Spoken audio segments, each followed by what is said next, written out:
कहते हैं घर का भेदी लंका ढाए, वही हाल है तुर्की का। आखिर तुर्की के इतने उत्पात मचाने के बावजूद अमेरिका और रूस उसका कुछ बिगाड़ क्यों नहीं पा रहे हैं? आखिर क्यों नहीं कार्रवाई कर पा रहे हैं तुर्की के ऊपर? वहीं दूसरी तरफ तिब्बत में अब चीन ने रची नई साजिश, और लद्दाख में पीछे हटने के लिए कौन सी नई शर्त रख रहा है चीन? आखिर चीन DF-17 को तैनात करके किसे डराना चाह रहा है, ताइवान को या भारत को? आइए जानते हैं इन खबरों को विस्तार से। चालबाज चीन भारत और ताइवान दोनों को ही डराना चाहता है, और इस डराने के क्रम में अब चीन ने नई चाल चली है। वैसे आपको बता दें, चीन भारत को डराने के लिए अपने विभिन्न तरह के हथियारों के साथ साथ मिसाइलों का भी प्रदर्शन कर रहा है। लेकिन भारत उन गिने चुने देशों में से एक है जिसके पास एंटी बैलिस्टिक मिसाइल सिस्टम है, यानी कि किसी भी मिसाइल के धरती पे गिरने से पहले ही आकाश में मार गिराने की क्षमता भारत के पास है। जैसे कि भारत का Prithvi air defence system double layer air defence system है। लेकिन अब दुनिया के ज्यादातर देश बैलिस्टिक मिसाइलों के पीछे नहीं है, बल्कि हाइपरसोनिक मिसाइलों के लिए रेस में लग चुके हैं।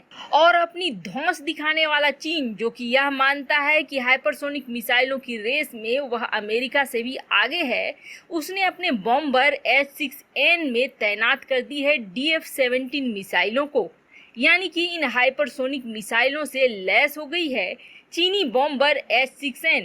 वैसे यह चीन का दावा है कि DF-17 सबसे ज्यादा खतरनाक हाइपरसोनिक मिसाइल है जिसका किसी के पास तोड़ नहीं है। साधारण एयर मिसाइल डिफेंस सिस्टम तो इस मिसाइल का कुछ नहीं बिगाड़ सकती है। अगर कोई बिगाड़ सकता है तो वह है रूस का S-500, जो कि अभी किसी देश के पास है नहीं सिवाय रूस के। ऐसे में अपने बॉम्बर्स में DF-17 को इंस्टॉल करके लगा करके आखिर चीन किसे डराना चाहता है? वैसे कहा यह जा रहा है कि इस समय चीन ताइवान और भारत दोनों को ही डराना चाहता है। जहां ताइवान की सीमा पर उसने अपने सेना की तैनाती को भी बढ़ा दिया है, वहीं भारत की सीमा पर भी उसकी हरकतें कुछ कम नहीं है। वह तो बस इंतजार कर रहा है कि अमेरिका की चुनाव हो और उसके बाद वह कार्रवाई कर सके।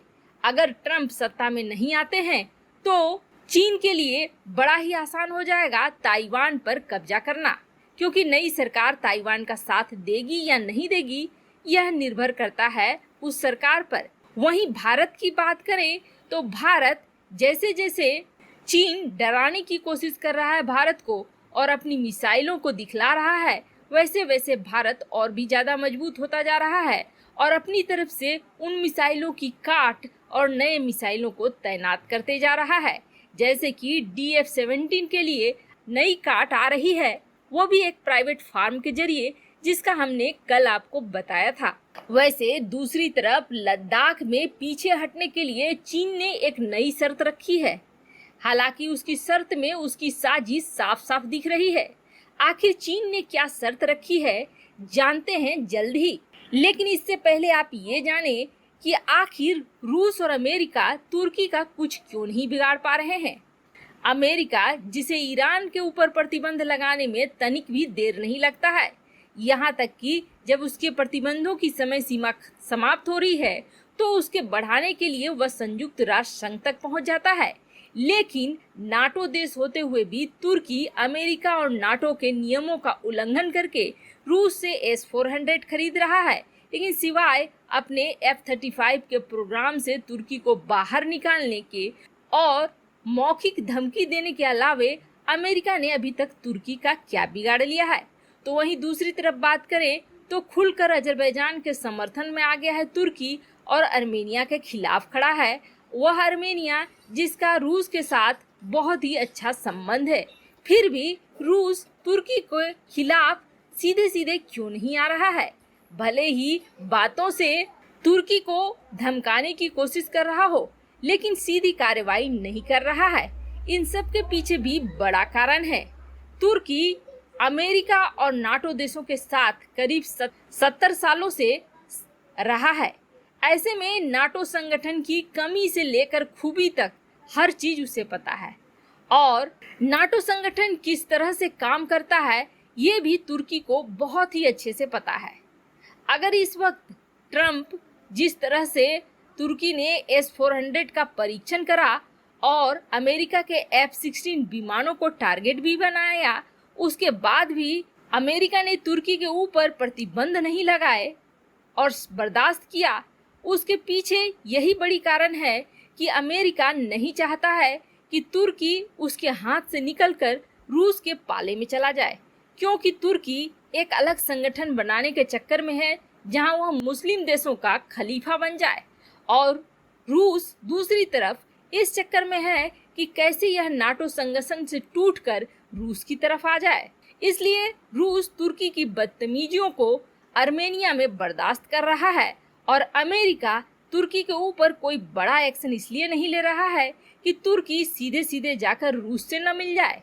दोनों ही वजहों से यह तुर्की अभी तक बचा हुआ है, लेकिन अगर तुर्की की गिरती हुई अर्थव्यवस्था पर अमेरिका ने प्रतिबंध लगा दिया तो फिर तुर्की का कुछ भी नहीं होने वाला है, क्योंकि दोनों ही तरफ से वह चला जाएगा।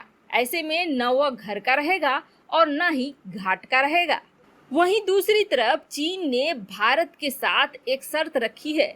सीमा पर शांति बनाए रखने के लिए कहा जा रहा है, मीडिया हाउस के द्वारा जो रिपोर्ट्स आ रही हैं उसके अनुसार चीन की शर्त है कि भारत पहले अपने टैंक और तोपों को सीमा से हटाए, उसके बाद ही दोनों हुई पक्षों के सेना वगैरह हटेंगे।